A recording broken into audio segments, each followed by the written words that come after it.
Hey there, Sabine here, back with day 16 of the Visibility Challenge. So, something that's been on my mind lately is the power of the meaning we give to things, and really how often it's not the thing itself, but it's what we make it mean that actually shapes our experiences. I've come to the place or to the belief system, if you will, to accept the idea that things just are, they exist, they happen. And the only power that things, people, experiences actually have come from the meaning that we assign to them.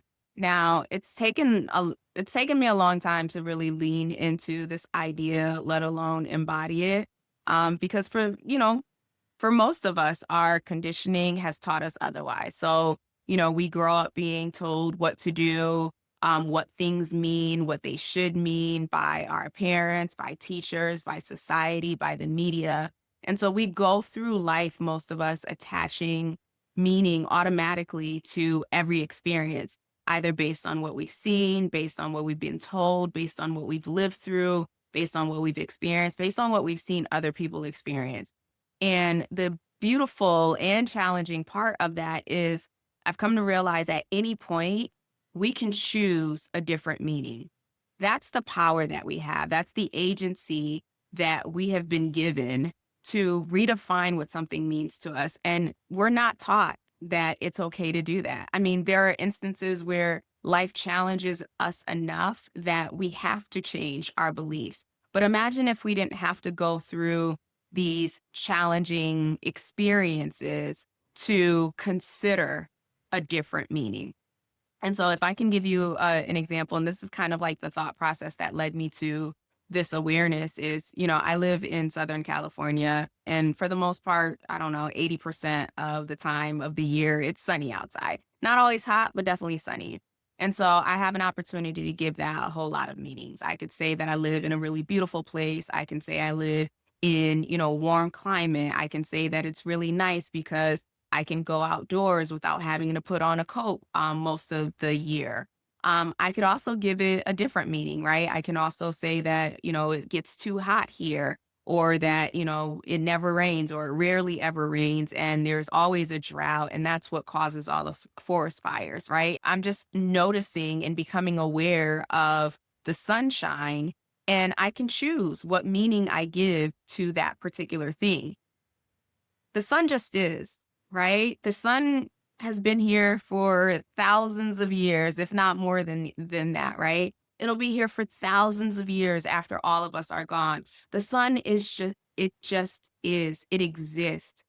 But how I choose to see it or how another person chooses to see it or experience it, that's what makes it that thing for us. So I share this as an example because the sun is universal enough that most of us have seen the sun or felt the sun. The point here, though, is the meaning that I assign to it, that's where my experience is created. That's where I actually am exercising power. And so that's the same in every single part of our lives, right? We are assigning meaning to situations, to people, to experiences, oftentimes without even questioning whether those meanings are still true, whether they're still relevant, better yet, whether they're even ours to begin with. Did we inherit them from, a family member, parent, or whatever the case may be? So that's my encouragement to you today. Pay attention to the meanings that you are attaching to the situations, the people, the experiences in your life, because truthfully, especially the ones that are quote unquote not great, you have the power to change that. You have the power. And I always, I challenge my clients all the time. What's the good in this? Right? You could look at something that feels devastating and still choose to find something good in that. And so that's what I'll leave you here with today. Just do your own personal assessment on what you're experiencing, who you're experiencing, how you're experiencing life. And, do a real honest check in with what meaning you're assigning to these particular situations. And then ask yourself why. Why? Why does X mean Y? At what point did you start believing that X means Y? Who told you that X means Y. And if you don't like the fact that X means Y, what do you want X to mean? You get to choose that. You get to decide that. And whatever it is that you choose, whatever it is that you decide, that's the experience that you're going to have.